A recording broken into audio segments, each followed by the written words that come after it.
چاوی ستا بیان ناغلو په اخبار کې چې خودکش حملې نه دي او ما دا بیان کړی دا ته فوجیان وجنې پولیس والا وجنې ولې دلته کافر اوسېږي یا غیر ملکی فوجیان په مونږ مسلط دي نه غلطۍ خو هر چا کې او د صحابهو درجې ته څوک رسي نو یو سړی که شیعی که سیکي که هندوی که پولیسی که د پولیس افسری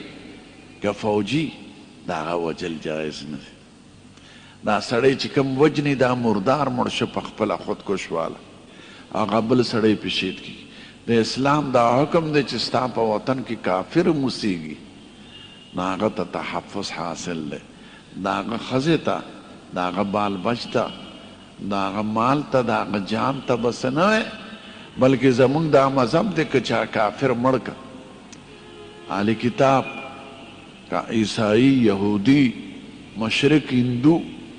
هغه په دې وطن کې اوسېږي او د دې وطن د قانون مطابق ژوند تېروي او مړ دی که نو تا به پکې وژنې اگر چې ته مسلمان نو خودکش حملې ښه کار نه ټیک ته عراق او افغانستان کې هلته که امریکنیان وجني هغې پیښه وه هغه ملایان پیښه وه کارندې پیښه خو دلته به څوک نه وجني دا جاهلان د جنسو وي غلطې جنسو یا د بعضې تنظیمات وي جوشیان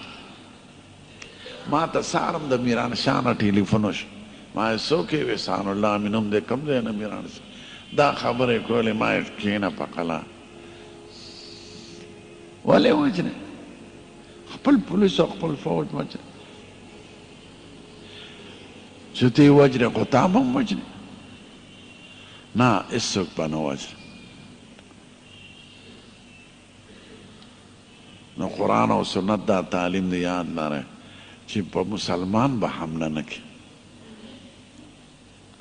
ما خو ورته وی کافر به هم نه وجنې چې دې وطن کې په امان او سر حکومت قوانین یې منلي هغې ته اهل ذمه وایي د هغه مال د هغه دولت د هغه ښځه د هغه دوکان د هغه سرمایه د اسلام په نظر کې محفوظه ده زمونږ دین خو د امن نوم دی د محبت نوم دی د ظلم نوم خو نه دی داسې اخلاق اختیار کړه چې دا کافر مسلمان شي داسې مه کوه چې کافر د نه متنفره شي ما ته اوس بله رچاوې یو مولا و انګریز ته څه نصیحت کوي او د اسلام ترغیب یې ورکوم هغه انګریز وخندل وی زه د شرابو کاروبار کوم اخلم خرڅوم څکم خو ما ته اعلی شراب په پاکستان کې ملاوي وی زه کچه شم په زړه کې چې خدای دا زموږ عمل وی هر ملک کې شراب څکم لوی لین دی وی اعلی قیمتي شراب راته پاکستان کې ملاوي نو زمونږ د عمل او د اخلاقو د وجه نه کافران زمونږ نه متنفره شي دا خو د دین حکم نه دی او شراب که ملاویږي نو شراب خو د دین حکم نه دی دا خو د دغه سړي غلطي ده دا ښځو لستوڼي څرګند کړه اوس دی مردار نو دا خو د دین مسله نه یو ښځه زنا کوي بې حیایي کوي ډمتوب کوي نو دین خو د دې قایله نه دی دا خو د دې سړي خپله بدعملي ده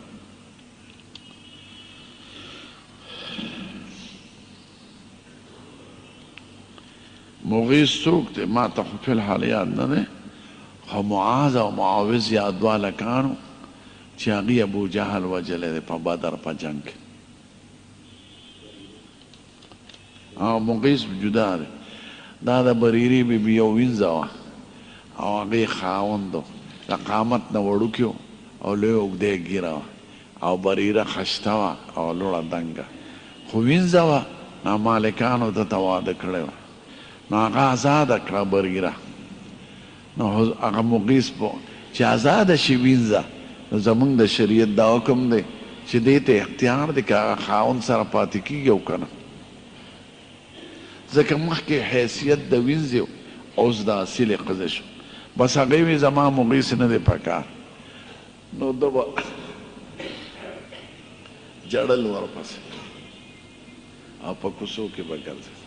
حضور پاک ته وی قربان زما سفارش وکړه بریت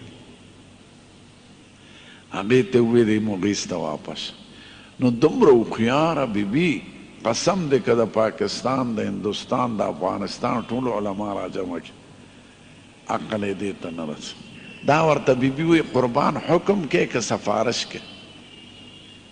ځکه حکم منل خو ضروري دي او سفارش منل ضروري نه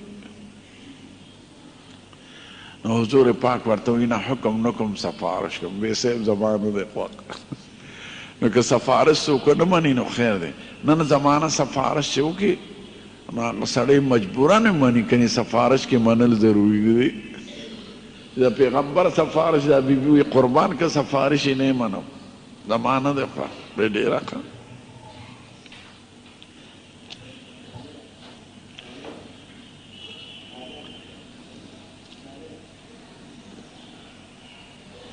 کم شرطونه او ارکان چې په قرآن او حدیث نه علما معلوم کړي دي هغې پوره کول خو ضروري دي کم شرط کې د چا شک دی نو بیا دې ووایي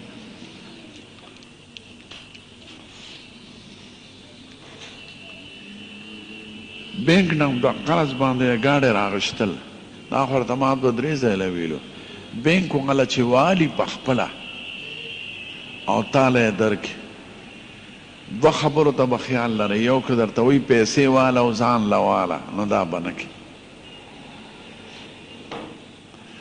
دویمه دا چې هغه څه وایي ورته انشورنس کمپني وغیره وی د دغه ذمواري ما سره نشته دا سودي کاروبار دی بینک والا ته وایي تا په ما ګاډۍ خرڅ کړه زه به څوم پیسې درکړم او څومره موده کې نو بیا روانه نه به انشورنس کوې او نه به ترې پیسې هلې هغه دې په خپله والي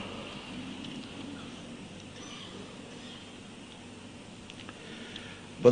د مونږ مسایلو دپاره ډېر ښکلي کتابونه شته فوري یو څنګه کتاب نوم دی اردو کې واړه تعلیم الاسلام بهشت زیور بهشت گوهر او دا تفاصیل پکې ډېر په کفن باندې کلمې مه لیکې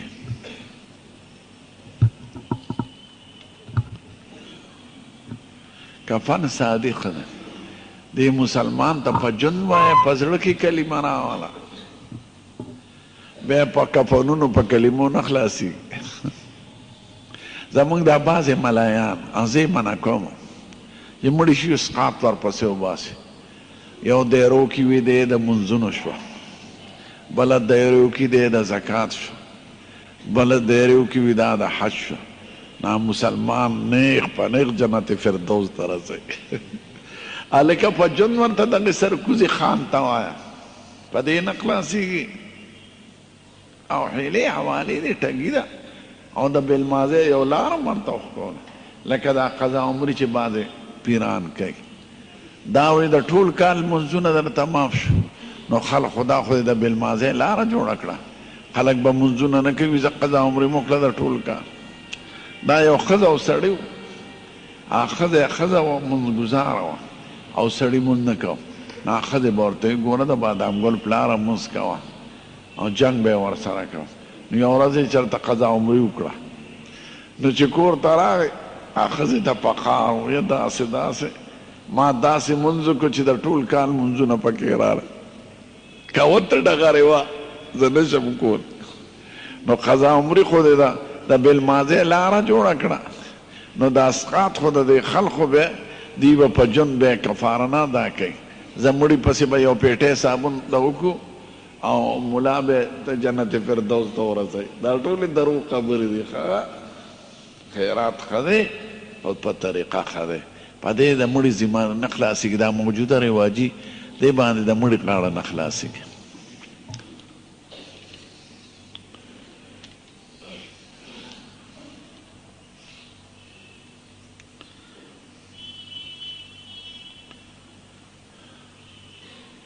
چاوی په یو کتاب حیات الحیوان کې دي چې دریاب کې انسانان هم وي ټیک ته دریاب کې ډېر مخلوقات دي خو هغه وي انسان نه حیوان په دې غرونو کې په د واورو په ملکونو کې دا سګلو دا دغه تاسو لیدلی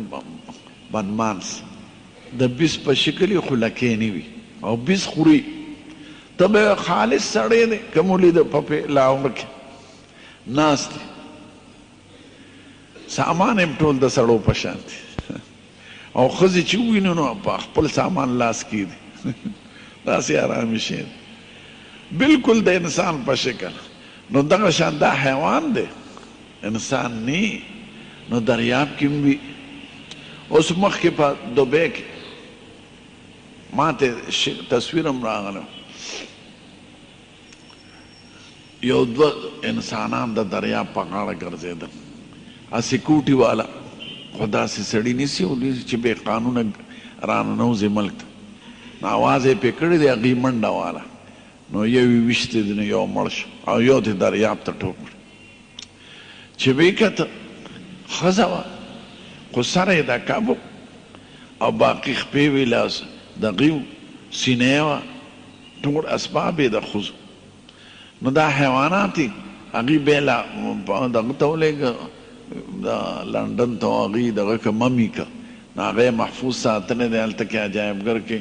او ما ته یې تصویر یو کس راولېږه نو بالکل د ښځې شکل دی صرف سر یې د کب دی نو په دې دریابونو کې مختلف حیوانات دي په اوچه 4,000 قسمه حیوانات دي او په دریاب کې 6,000 قسمه ځکه دریاب ډیر دی 70% حصہ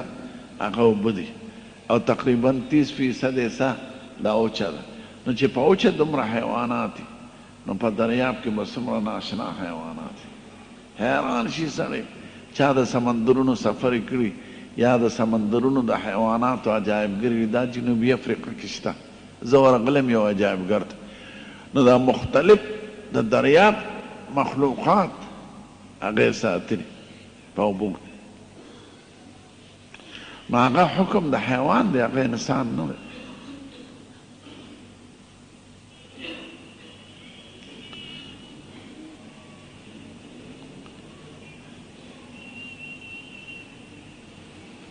چاوی زمون په کلي کې یو غیر مقلد دی د مذهب تابع نه دی دومره تکبیرات یې وویل او خطبه مو لوستله نو دا زناور دی د مذهب پابند اوسېږي ښه دغه ملا هم زناور دی نه مسلمانان خدای په دې 4 لارو باندې راوستي دي او جمع کړي دي نو هغه لار چې په کوم باندې عالمان اولیا نظامونه کتابونه لیکلي شوي دي هغه لار مه پرېږدئ دی وی تقلید نشته زه امام ابو حنیفه سے پسې نه ځم نو سبا کې رسول الله سره د برای راست واسطه تا د رسول الله خبره څوک را رسوي که نه که نه ته د خدای ګاونډي خدای در سره خبرې کوي او رسول الله در سره خبرې کوي نو چې چا درته د هغې خبرې را رسولي دي د هغې په مطلب هم درته را رسولی نو دا ناپویه دي دا تحریک د غیر مقلدیت دا د امت دپاره دې وخت کې یو لویه فتنه ده امت کې انتشار پیدا کوي نه هغه لار باندې چې کوم روان دي ټیک ته غلطۍ په مسلمانانو کې راځي بدعت خرافات هغې په منع کوئ خو مذهب مه پرېږدئ کنې قادیانۍ به شي مشرک به شي څه بل څه بلا به درنه جوړه شي دلیل پسې ځالکه هر څوک په دلیل پوهېږي هغه نه یو خبرې زه تپوس کوم دلیل به ورسره نه خمیق حلاله ده که مرداره حلاله ده وی مونږ ته قرآن او حدیث کې وښیه چې میخ حلاله ده پلار به یې ونه وږده زناور بچي کوم عقل قوم خنیا حرامه ده که حلاله مور خو حرامه ده په قرآن شریف کې ذکر ده 4 پاره اخر کې نیا حرامه ده که حلاله ما ته قرآن شریف کې حدیث کې وښیه چې دا پکې راغلي چې نیا پکې حرامه ده دقه شان په ګډو وډو سره مونږ قرآن او حدیث منو قرآن او حدیث کې راته دې نه وښیه دا خو علماو د هغې نه قواعد معلوم کړي دي مسایل یې ترې وښکي دي احکامات یې ترې معلوم کړي دي بیا به څه کې چې ته د عالم خبره نه منې دا خو د دنیا یو سړي مریض ډاکټر له بوځي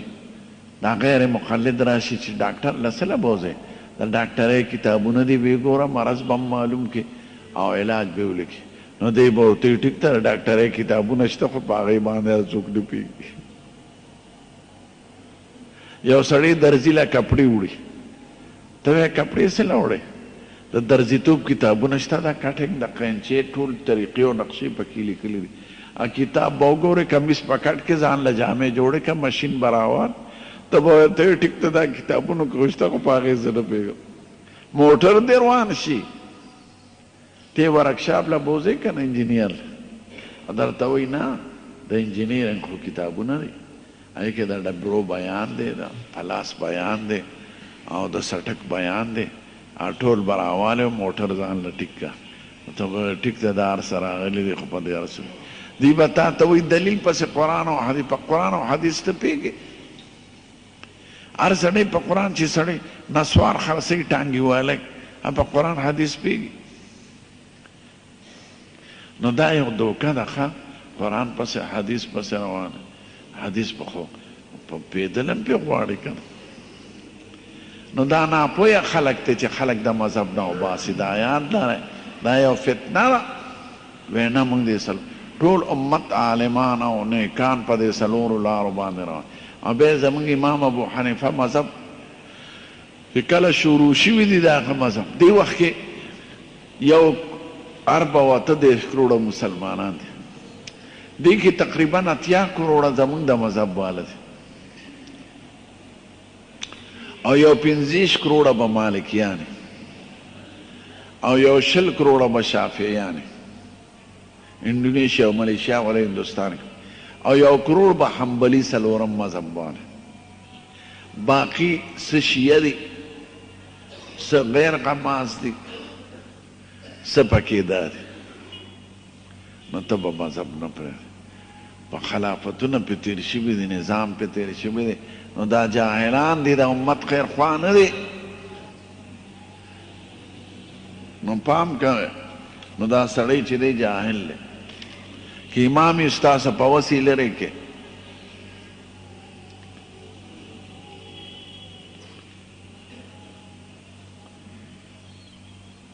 انا لله مازدیګر دی وخت کې څوک لمونځ وکړي نه منافق دی دا دروغجن دی جاهل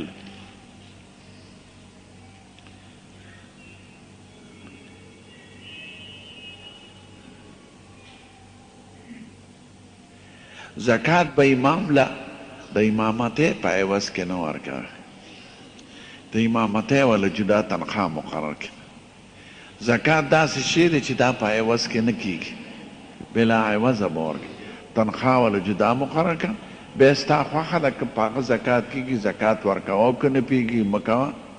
خو تنخوا به جدای تنخوا کې به نوکر له تنخوا کې به امام له زکات نه ورکوه که نوکر دی غریبي هم په تنخوا کې زکات نشي ورکولی تنخوا یې خپله ده زکات زیاتي شی دی که دی ورکولو او په زکات به امامتي نه کوم یا چې کوم امامان وایي د قربانۍ سرمن زما حق ده دا د ځان نه وایي نه ستا حق تنخوا دی قربانۍ سرمن چې هر چا نه ورکړو هغه خیرات دی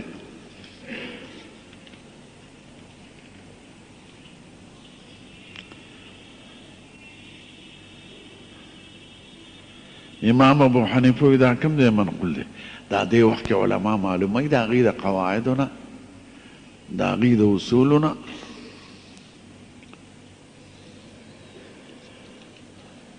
دا علما حل کړي دي که نه خو ته پېنې کومه مسله کې ستا شک دی چې راشي جواب درته درکړو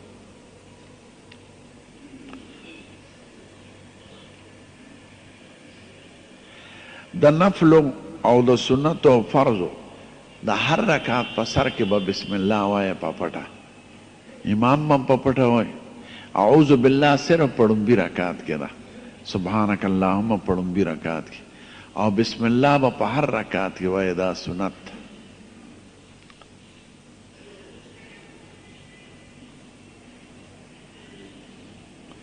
چا وي یو سړی ډېره مجبورې او مجبورۍ د وجې نه بینک نه قرضه اخلي او قرضه خو بغیر سوده ویني نو څه به کوي نه سود ناروا ده یو مسلمان نه دی قرض غواړي. دا خو یو سړی وي زه واده نشم کولی خو ډېر مجبور یم د خپل ځان نه نو زنا کولی شم. نو زنا اجازت شته په مجبورۍ کې. د سود د خوراک اجازت خو نشته، سود خو بند دی. مزدوري کوه دا نرم غوندې سا خرڅوه، ټیپر خرڅوه، سپلی ګنډه، پالشونه کوه، هلکه ګزاره کوه او محنت کوه.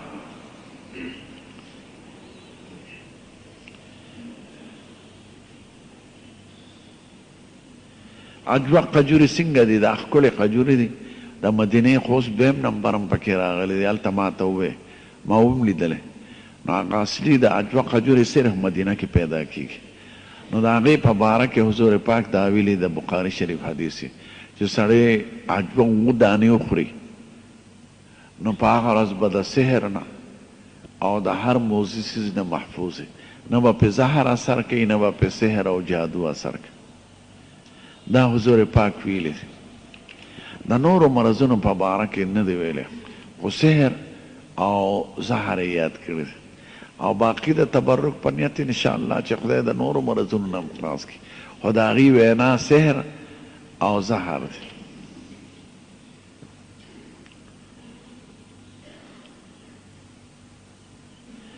چا وی یو سړی ګیره خره، یو بل سړي وړه ګیره پرېښې ده، دواړو ګناهونه برابر دي. نه، د ګیرې خاوند هر څومره چې خدای به د هغې په مناسب ثواب ورکوي او خریل ښه نه دي. د پیتلو یا د اوسپنې ګوتې سره مونځ کېږي که نه؟ او مونځ کېږي، هر پاک څیز سره کېږي. د سرو ګوتې سره هم کېږي خو استعمال یې ښه نه ده. د سرو ګوته به نه اچوې، د پیتلو به نه اچوې، د اوسپنې به نه اچوې، د چاندې ګوته اچوې. یو سړی راغی د حضور پاک مجلس ته، نو د سرو ګوته یې اچولې وه، وایي دا د جنت زیور دی، دا به دلته نه اچي. بس لرې. یو سړی راغی د اوسپنې ګوته یې اچولې وه، وایي دا د دوزخیانو جامه ده، قرآن شریف کې ذکر دا به نه اچي. یو سړی راغی د زیړو ګوته یې اچولې وه، وایي دا د بوتانو نښه ده، د بوتانو بوی تیزي، ځکه بوتان اکثر د زیړو نه جوړوي. وایي صاحب د څه جوړه کړم؟ وی د چاندې جوړه که، خو د مسقال ته یې مه رسوه. مسقال 4 نیمې ماسي، نو ګوته به د 4 نیمې ماسو ته نه رسوې، د هغې نه دی کمی. نو چاندې ګوته روه، د هغې په خپل هم د چاندې ګوته وه او هغې کې مهر و. نو د اوسپنې ګوته، د زیړو ګوته او د سرو نارینهو له بنده.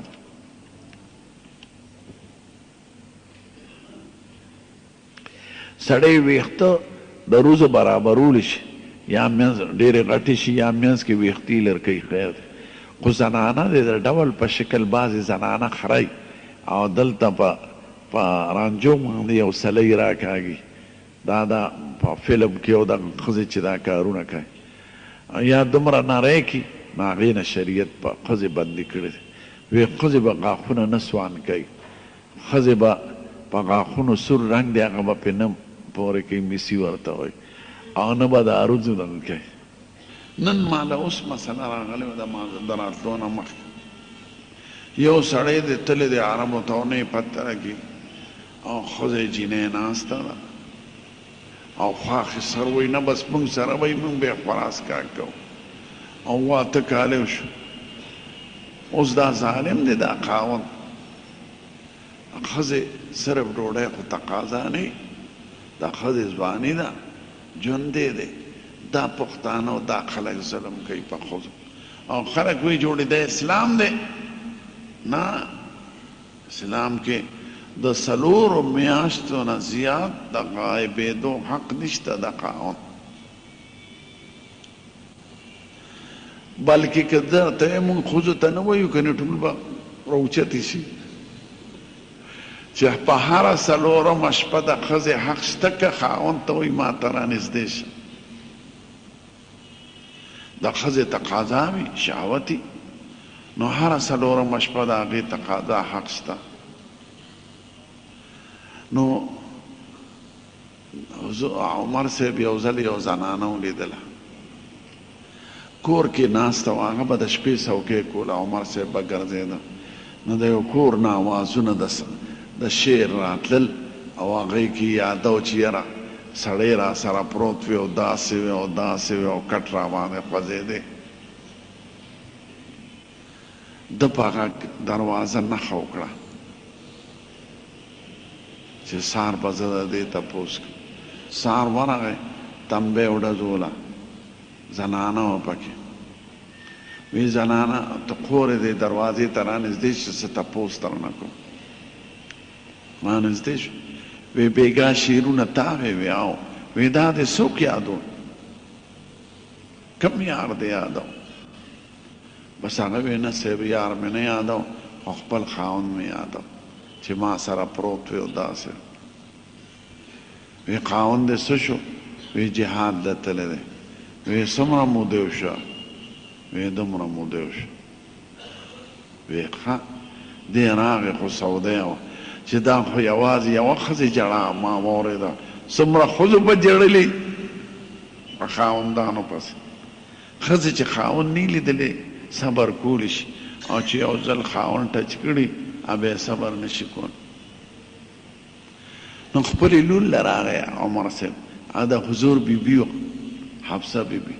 وی بچي او تپوس درنه کوم شرمېږه ما په دې حیثیت چې ته د پیغمبر بیبي وې نو تا نه ځکه تپوس کوم ښځه د خاوند نه څومره موده صبر کولی شي نو هغې ورته ګوتې داسې ونیولې 4 میاشتې بس د حکم جاري که چې هر فوجي جهاد ته لاړ شي 4مه میاشت پس به راځي 4 میاشتې نه به زیات نه تېروي نو دا ظلم کوي چې ښځې شپږو کاله داسې نه تپوس کوي نه دغه د دې ښځې حق شته چې دعوه وکړي حکومت کې خو اسلامي قانون دلته نشته دلته د خروق قانون دی نو څوک دوی حکومت په سړي ښځه پرېږدي ویې پرېږده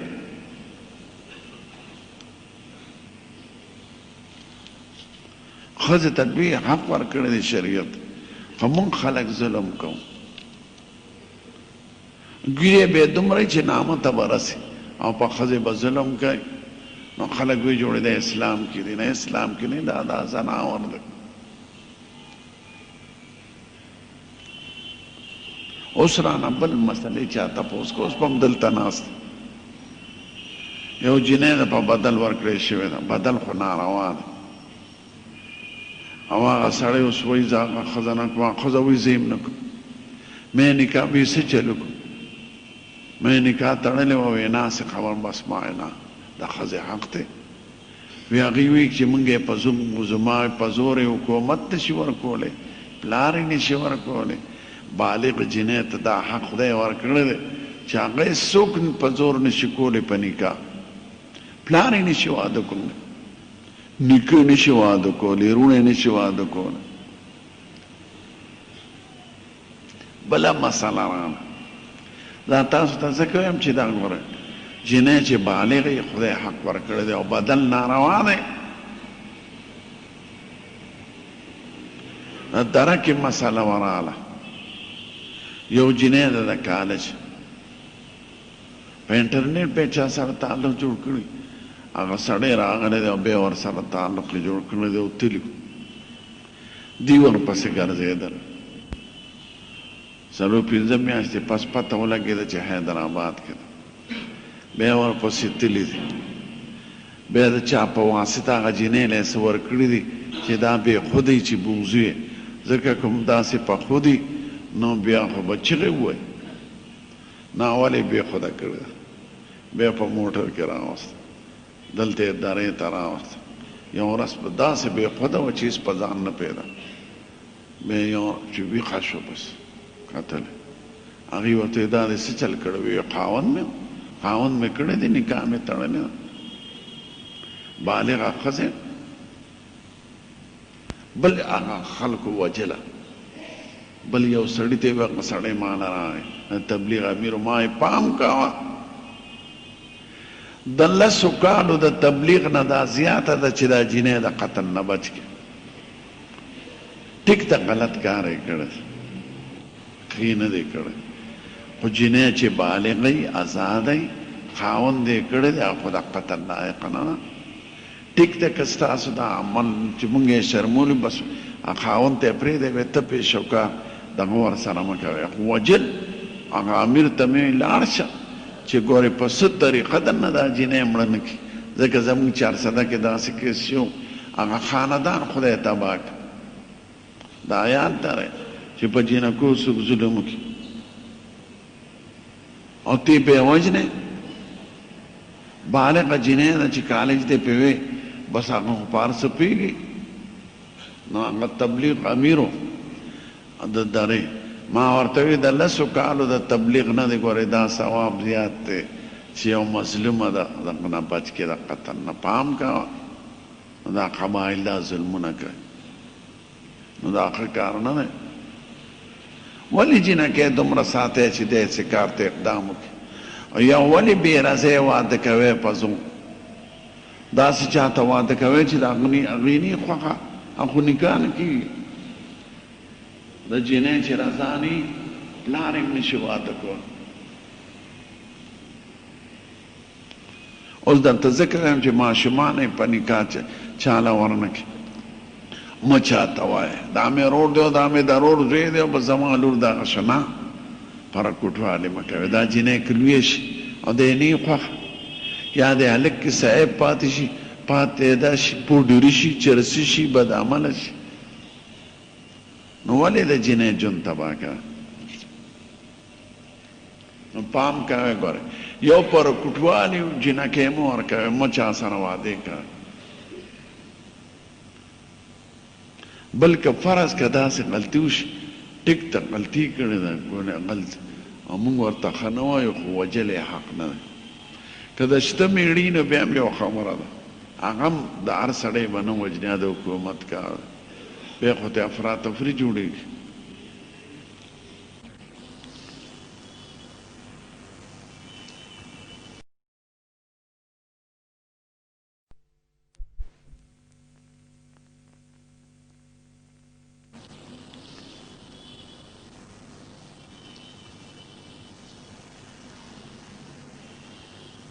نکریزې نارینه لګولی شي او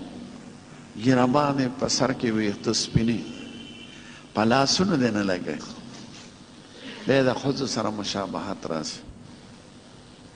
زلمي سړی په پالنګ خېجول لکه زموږ د علاقو کې بعضو کې دی دا ښه کار نه د زناورو خبره د خلکو مخکې جامې بدلوي ښځې مرته ولاړئ او په کټ یې اوچتئ روچتئ اوچتئ لکه دا څه شی دی دا خرو رواج دی د هغه خښتګ هم ښکاري پرتوغاښ هم ښکاري که د چا باندې په پالنګ اوچتول عزت یې نو په حجره کې څوک ناست ورشه کټ پې اوچت که چې څه چل در سره کوي د پښتنو رواجونه هم د زناورو وي بعضې او په هغه وخت کې حلوا وروړي په خوله کې وله په زور ورکړي او خلک پرې غوبل جوړ کړي شکر دی د تبلیغ سره د مدارسو سره ډېر رواجونه ختمېږي نو دا څه رواجونه یې غلط په قومونو کې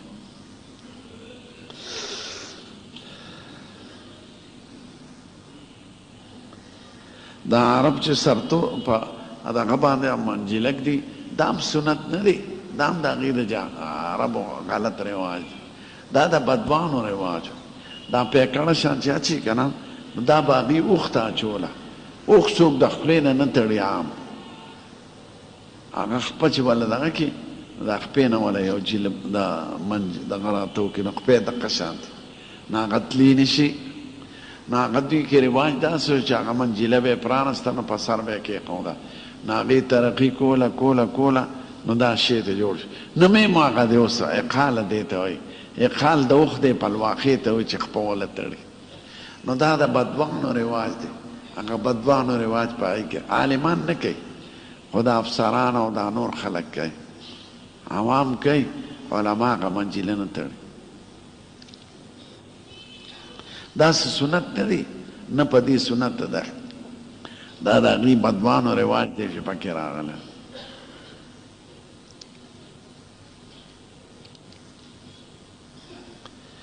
د روزو په منځ کې که ویښتي داسې هغه ته لرکولی شي که یو سړی ناجوړ خپل علاج نه کوي نو دی غلطي کوي ځکه علاج سنت دی دا مرض هم خدای رالیږلی دی او داروګان هم بله خدای رالیږلی دی نو دارونه فایده اخیستل دا د نفس حق دی نو ته ګناهګار یې چې دارونه کې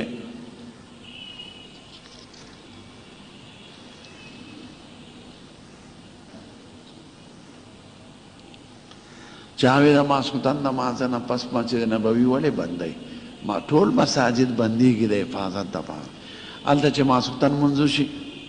نو 1:30 بجه بانک وایي نو بیا 2 بجې لمونځ وشي نو بیا 1 ګنټه 1:30 پس مسجد نبوي بند شي صرف رمضان کې یو دروازه کلو ساتي ځکه اعتکاف ته خلک ناست او د مسجد نبوي حفاظت کوي څه پولیس والی څه خاص خادمان یې هره شپه او باقي عام خلک بند دي بیا تهجد وخت کې دروازې کولاوي او بیت الله شریف کې دروازې نه بنده هلته شپه ورځ اعتکاف دغه کېږي طواف ولې بندوي د حفاظت دپاره یې بندوي دلته هم جماعتونه بندول روا دي چې سپي وږ نه شي ګندګي پکې سو نه شي غلا او ډاکوان پکې را نه شي نو جماعت بندول روا دي د مانځه د اوقاتو نه بغیر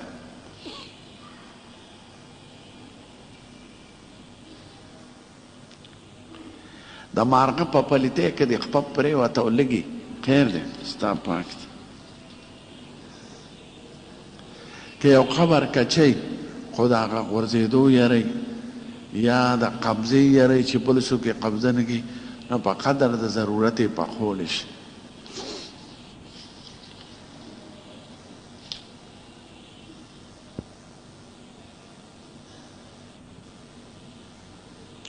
یو ښځه ده کونډه او لور هم ورسره ده یتیمه یعنې دا خاوند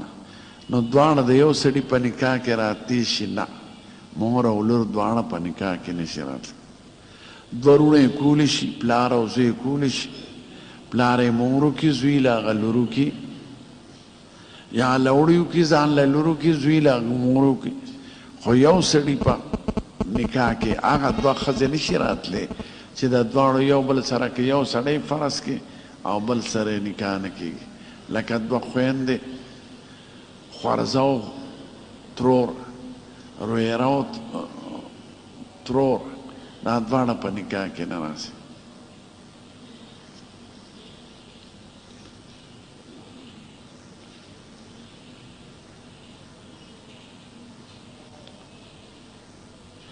چاوی د یتیم مال څنګه دی یتیم مال خوراک خو خدای پاک کوئی اور خوراک دی ان الذين ياكلون اموال اليتامى انما ياكلون في ظلم انما ياكلون في بطونهم نارا وسيصلون سعيرا څوک چې یتیمانو مال خوري دوی اور خوري او دوزخ ته به لاړ شي په دې ګورې یو انګریز مسلمان شوی دی انګریزانو کې بعضې هوښیارې مستشرقین هغې ته وایي هغې اسلامي کتابونه ګوري نو یو جز کې بحري جز کې روانو دا مې د خپل استاد نه اورېدلی نو هغه جز کې پخوا خو سادګي به د اور انتظام به ختم شوي په کوم لځي بحري جزونه او په دغه تلل نو اور پکې ختم شو نو هغې کې مسلمانانو هندوانو سکانو دا د بمبې نه د بحري جزونه به تلل ما هم پکې سفر کړی دی او دا تجارتي او هغې کې هر قسمه خلک یو جز کې دغه ختم شو هغه مسلمانانو ته وایي تاسو کې یو مسلمان داسې شته چې د یتیم مال یې خوړلی نو څوک دا وایي وی ګورې زه د خیر خبره کوم دې وخت کې زموږ یو ضرورت دی خو ما ته د داسې مسلمان ځان وښی یو پاسې دی ما خوړلی دی دا سړی د رور مال بچ له څه نه ورکوي هغه د رور مال قبضه کړي دا ظالم دی یا خور له یې څه نه ورکوي او خورایونه یې داسې وي نو دی ظالم دی د یتیمانو مال خوري نو ده وی زه خورم وی خراش یو څادر یې راواچته ولیه شه او د ده په سینې یې مږله مږله مږله کړپ چې هغه یې اور واغېست او د اور انتظام وشو بیا مسلمان شوی دی د انګریز چا ورته وی دا ولې ما قرآن شریف کته هغې کې دو چې څوک د یتیم مال خوري نو د اور خوري نو ما یو دی که زه دا ګورم خدای ورته وښودله. نو پام کوئ د یتیم مال ورواره حق در سره کېږي د رور په وجه، د خور در سره حق کېږي، نو د هغې حق نه ورکول یا لور د میراث نه محرومه کول دا هغه آخري ظلم دی. یا په پردي مال قبضه سړی وکړي.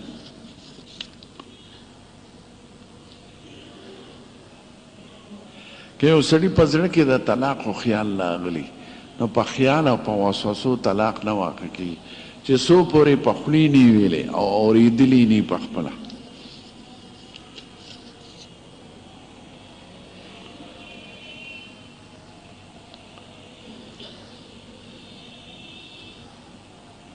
چاویز یو سړي په کور کې کار کوم، هغه د پوډرو کار کوي، ته خپله نوکرۍ په وجه به خدمت په وجه د پوډرو په کار کې سم اخله او د هغه خوراڅکا کولی شي د کور. که پوهېږي چې ټولې پیسې د ارامې دي نو دغه سړي سره نوکري مه کوه، سال به په غم اخته یې تم.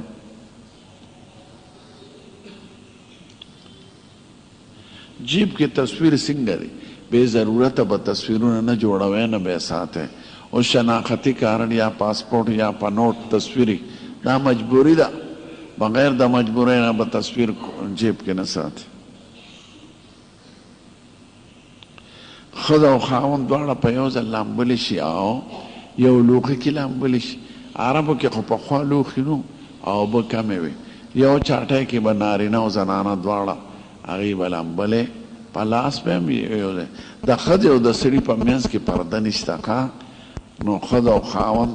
د یو لوښي نه لامبلی شي په یو وخت کې او 10 چاره دام کولی شي.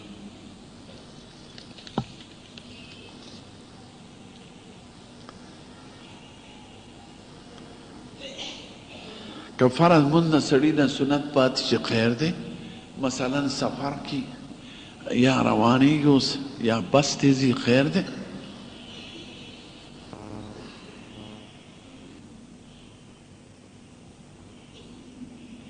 وی زمونږ وطن کې دا تره لور د ترور لور دا ټولو دوی سره خو شرعي پرده ده. کومې ښځې سره چې نکاح کېږي پرده به وي، خو خیر دی که مخ ته یې وکړتې او ستړي مه شي وخت کې لاس مه میلاوه، زباني ستړي مه شي کوه. خوراز کا کوم روا دی خو چې لاس مو نه لګي. پرده دا ده چې د هغې بغیر د مخ نه نورو ځایونو ته ونه ګورو. لاس خیر دی دا دومره لاس او مخ د پردې دوه صورتۍ، یو خو د مانځه پرده او د خپلو خپلوانانو سره هغې کې مخ څرګندولی شي سړی، او یو د بارانو خلقو چې بار ته ځي بازار ته ځي هغې کې مخ هم پرده ده.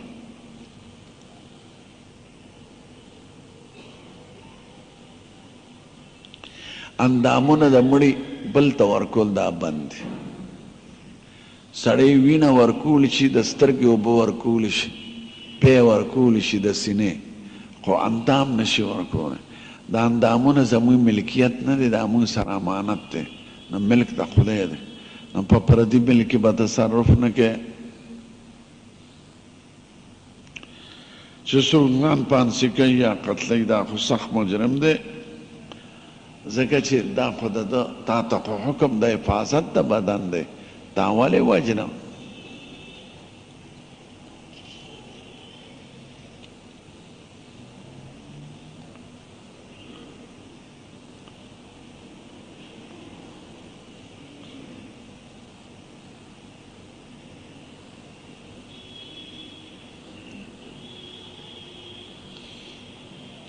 که د حکومت ځمکه نو هغه خو به تصرف به پکې نه کوې، نه به پې دکان جوړی، نه به جومات جوړی، نه به بل څه کوې. البته که حکومت درته اجازت وکړي نو هغه به یې کولی شي، بغیر اجازته به په پردی ځمکې کې او په سرکاري ځمکې کې تصرف نه کوي. که وی که چا پې جومات هم جوړ کړو، حکومت ته دا حق حاصل دی چې هغه ترې لرې کړي، تا ولې بې اجازته جوړ کړي؟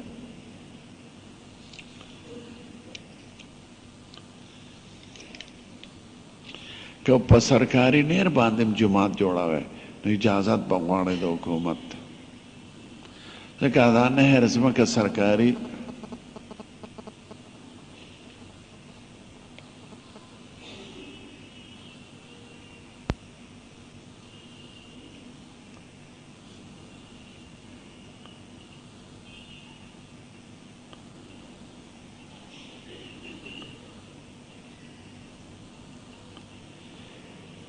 د سټور نه وی چینیلو او زما خیال دی هغه په د حق نه زیاته لو خو پیسې په زیاتې ورکو نو دا به خرڅو داسې که د حکومت د قواعدو نه خلاف ورزي یعنی ستا څومره حق یې د هغې نه زیاته لې په رشوت نو دا کاروبار ښه نه دی بیا دا چیني خو ستا ملکیت کې راځي او چې په څو یې خرڅې خو رشوت په طریقه اغشتل خرڅول دا رشوت بند دی نو که هر صورت کې رشوت راځي ښه نه دی یو صدقه یو زکاتی صدقه عربی کې عام خیرات ته وایي عام خیرات مالدار لم ورکول شي فقیر لم ورکول شي امام لم ورکول شي هندو لم ورکول شي لکه سړی خیراتی پیسې د خدای په نوم ورکړي او یو زکات دی منښته ده سرسایه ده دا به صرف فقیر مسلمان له ورکړي بچو او پلار او مور لم نشي ورکولی نه هندو له ورکول شي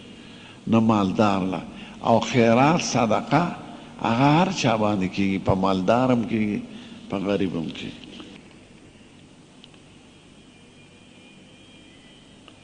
که یو سړی روزانه ماسپښین لمونځ کوي خو سنت یې پاتې کېږي نو که همیشه دا عادت وي نو بیا خو مجرم دی او که داسې اتفاقا یو ځل نیم سنت پاتې شو کار یو سفر ته روانو څه بل څه خبره پیښه شوه نو خیر دی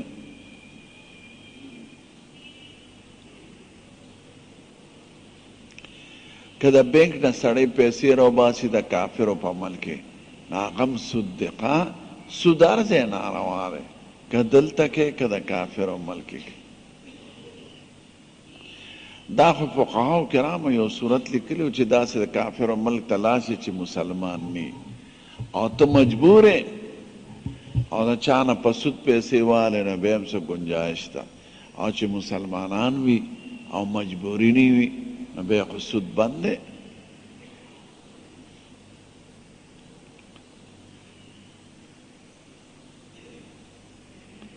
که دا کور دپاره قرض علی که تجارت دپاره دا ټول په سود کې داخلي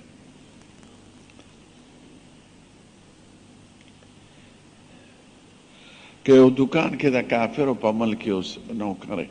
هغه دکان کې شراب هم خرڅېږي خنزیران هم خرڅېږي هغې دکان کې کار مه کوه د ګناه امداد مه کوه سودي کاروبار کې نوکري مه کوه دا شریعت ولې زموږ په دین کې دا ده چې د روزګار دپاره دی سړی په وسته کافرو ملک ته نه ځي ځکه ستا دین به خراب کړي ستا معاشره به خرابه کړي ستا بچي به خراب شي ډېر خلک تللي دی کافرو ملک ته بچي خراب شوي دي ځکه هلته خو ازادي ده ښځې خرابې شوي دي وی سړی د کونډې په مال باندې قبضه کړئ نو دا خو ناروا ده د یتیم مال خوړل د کونډې مال خوړل دا خو خدای پاک وایي الذین یکونون اموال یتاما انما یکونون فی بطونهم نارا وسیصلون سعیرا چې څوک د یتیم ماشوم او د کونډو ښځو مال خوري ناجایزه نو دوی خېټه کې اور اچوي او ځای دوزخ دی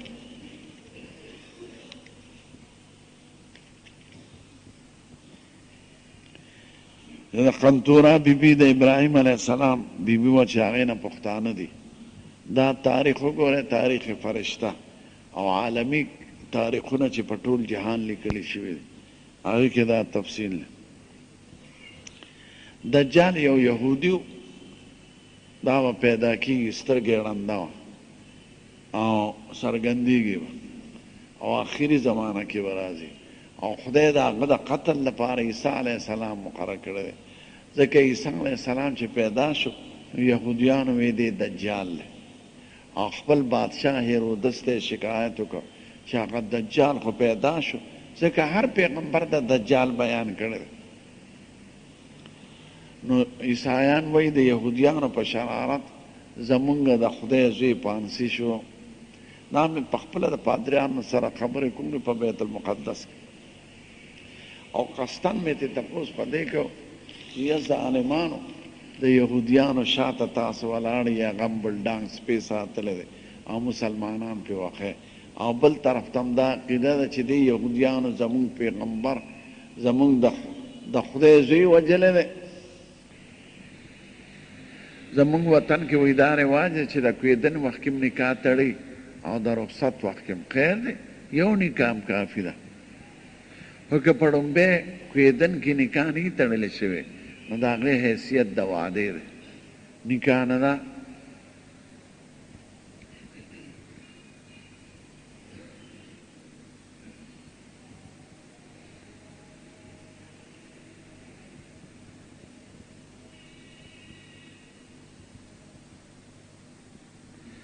جینه ملک معشوم کې خیر دی که د یو الفاظ په بل کې وی د بل په بل کې څه فرق نه لري،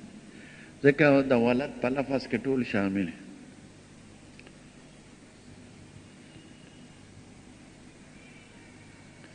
چاوی مونږ سره په کارخانو مارکیټ کې یو مولا دی، په جماعت کې قادیانی دی، هغه پسې مونځ کېږي که نه؟ نه، قادیانی کافر کافر پسې مونځ نه کېږي.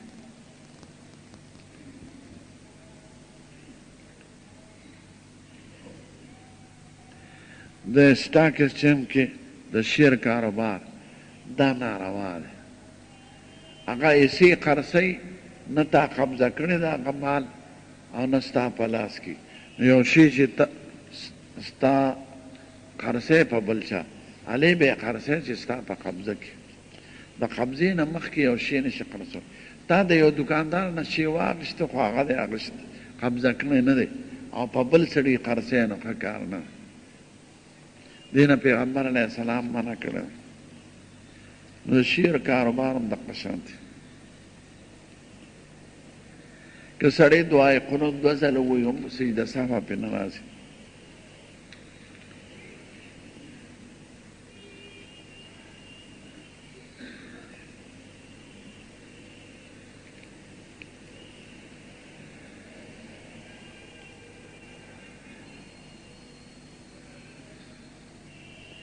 یو ښځه له خاوند وتولی کالی کړی دی،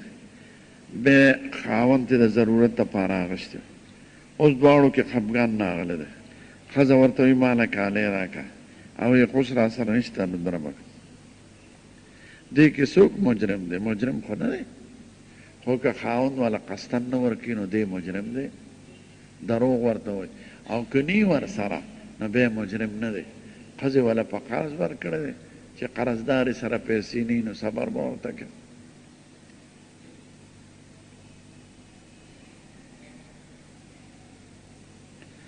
او خاوند دا وایي چې کله راله را زه به درکړم نو بیا ګناهګار نه دی، که نی ورسره، او که دروغ وایي بیا مجرم دی.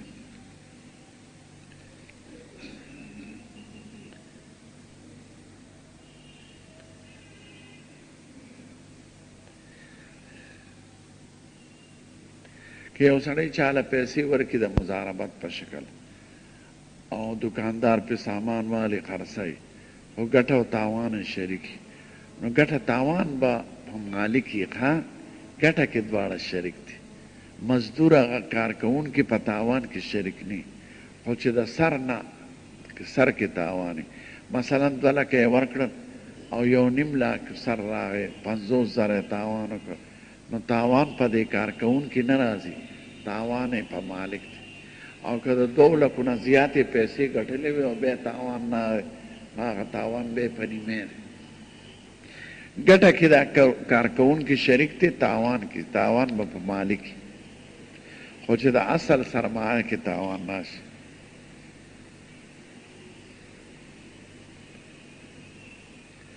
شاوې د علي صاحب ډېر قبرونه دي، دا د شیعګان ورپسې دروغ جوړ کړي دي. انسان خو یو ځای ښخېږي، نجف اشرف یو محله ده په کوفه کې، هغې کې قبر دی، ځکه چې چاوالی او په چاړه هغه مخالفه فرقه و هغې ته خوارج وایي.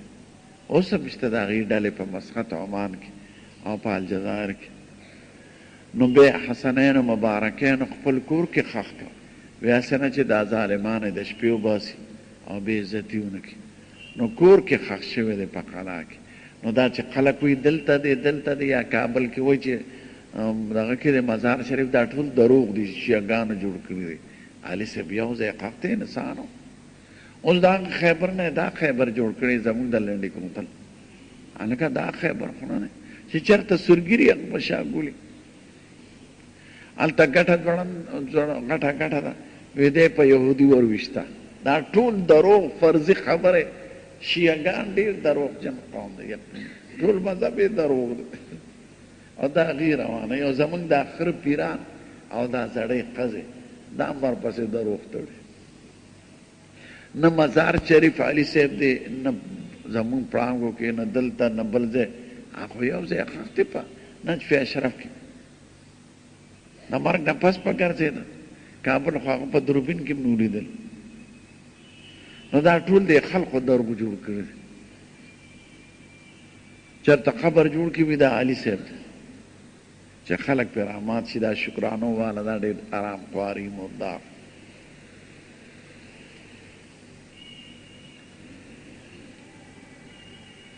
محراب کې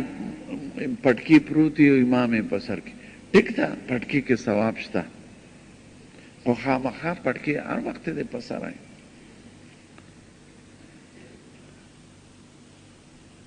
د ښځې ناسته په قاعده کې داسې ده چې خپې به ماتوي. د ښځو په هر څیز کې شریعت د پردې لحاظ ساتلی. نو چې ښځه لکه د سړي په شان ناست وي نو سینه به یې روتي. نو که لوپټی نه صرف سر یې په سرپیچه کې نو سینه به یې ښکاري، او چې خپې ماتې کړي نو سینه یې دننه وي نو بیا یې ښکاري نه. دارنګې که مانځه ته ولاړې او لاس یې داسې تړلي نو سینه به یې څرګنده وي. لوپټه ضروري نه ده، سر پټول ضروري دی. سر یې پټ کړی دی، کمیس یې اغوستی دی، خو لاسونه یې داسې ښکاري نو سینه به یې د لرې نه ښکاري. د دې وجې نه په ولاړه کې داسې به کوي چې سینه یې ښکاري نه، او لاسونه به هم دې ځای پورې اوچتوي او ناسته به ټیک ده. دا زموږ مذهب کې د علماو لیکلی دی. بعضې مذهبونو کې فرق نه کوي، نو ته به د خپل مذهب پابند اوسېږي.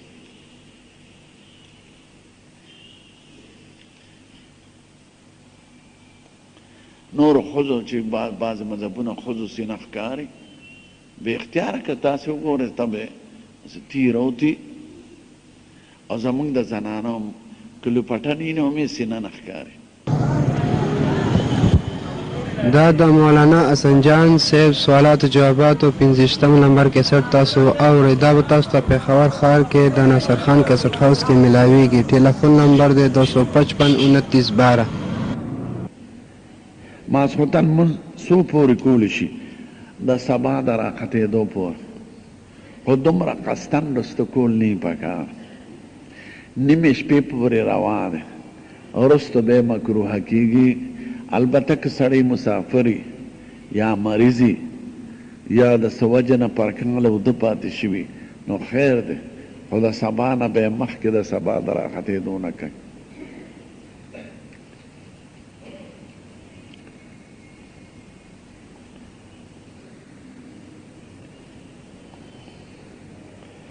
حضور پاک په 14 کال د نبوت باندې هجرت کړو، په 12 نه، او بیا 10 کاله مدینه منوره کې تیر. چې مکې ته ته نو 53 کاله عمر و، نو چې 10 هغه کې نو 63 کاله عمر شو. نو 63 کاله تلم په عرفات کې و هجرت هم کړی دی. پیغمبر شویم په عرفات میاشت کې دی، او وفات شویم د عرفات میاشت کې، او پیدا شویم د عرفات میاشت کې 12 ربیع الاول، او پیدا کېدلې 8 ربیع الاول باندې، او وفات کېدلې د مدینې په حساب 12 د مکې په حساب 13 ربیع الاول.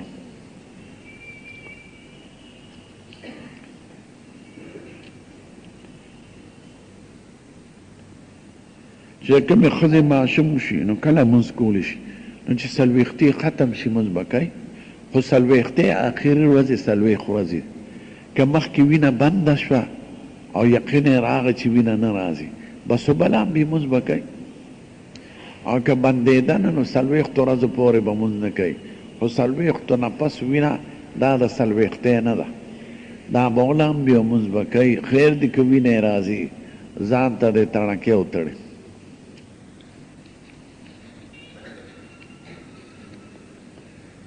د ماشوم په غوږ کې د عام اذان به وایه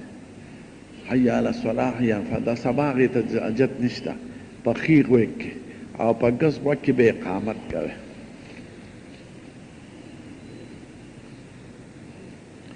غایبانه مونځ کې اختلاف دی د عالمانو دو مذهبونو والا امامان هغې قایله دی او دو مذهبونو والا چې هغې کې زمونږ مذهب هم دی وی غایبانه جنازه نشته حضور پاک په یو بادشاه کړی دی او د هغې دپاره خاص حالاتو ذکر وکړ په حبشه کې اولته څوک د جنازې والا نو نو حضور پاک ته خدای هغه جنازه څرګنده کړه او بیا د هغې زمانه کې ډېر شهیدان شوي دي د حضرت ابوبکر عمر عثمان علي زمانه کې خلک مړه شوي دي او غایبانه جنازه یې پرې نه ده کړې خو که چا وکړه جګړې پرې مه کوئ ځکه چې کومه مسله کې څلور واړو امامانو کې اختلاف وي نو هغه ناروا نه وي ښه هغه دواړه روا وي خو څوک یو ته غوره وایي څوک بل ته غوره وایي زما هغه ملا بدې شي دا چې غیر مقلد مذهبونه نه مني په هغه مسلو کې خلک اختلاف پیدا کوي چې هغې کې اختلاف ښه نه دی اوس لاسونه اوچتول لف الیدین کول یا نه کول دواړه په صحابو کې اختلافي وه آمین په زوره ویل یا نه ویل دا دواړو کې اختلافي وه نو چا چې په کوم عمل وکړه هغه صحیح دی هغې ته ناروا نه ویلې کېږي نو دا ځناور په داسې مسلو کې امت کې تفریق پیدا کوي دا به نه کړه هلکه هغې مسلو ته متوجه شي چې هغه ناروا دی لکه د قبر نه سوال کول عرس کوم قبر نه چاپېره ګډېدل طواف دې کول چرګې حلالول د ډولۍ نه مخکې لکه دا بعض ځناور کوي نو د شرک او د بدعاتو نه خلک منع کوي او هغه مسائل اختلافي هغې ته منکر او ناروا نه وایي هغه چې چا کوم مسلک اختیار کړي به ټیټ ده خو دا نه پوهېږي د امت خیرخوا نه دی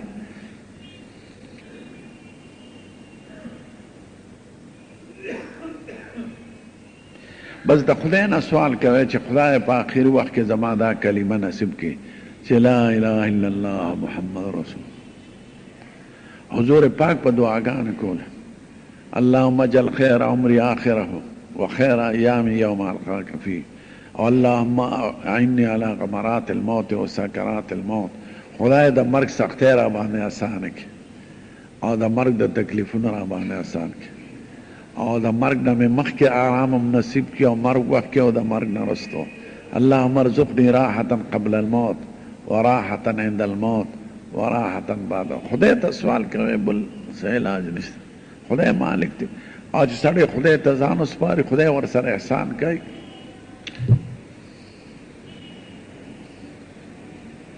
چې کوم ځای سړي امتیازي کړي دي هلته د استنجا نه کوي البته که کموړي چې هغې کې اودسماتې ځي غایبېږي نه بیا خیر ځکه چې ته اودسماتې دې کړي د هغې د پاسه استنجا کوې نو کیدای شي چې ساس کې ضرورت سي نو جامې به دې هم پلیتې شي نه د هغې نه لږ برطرف کېږي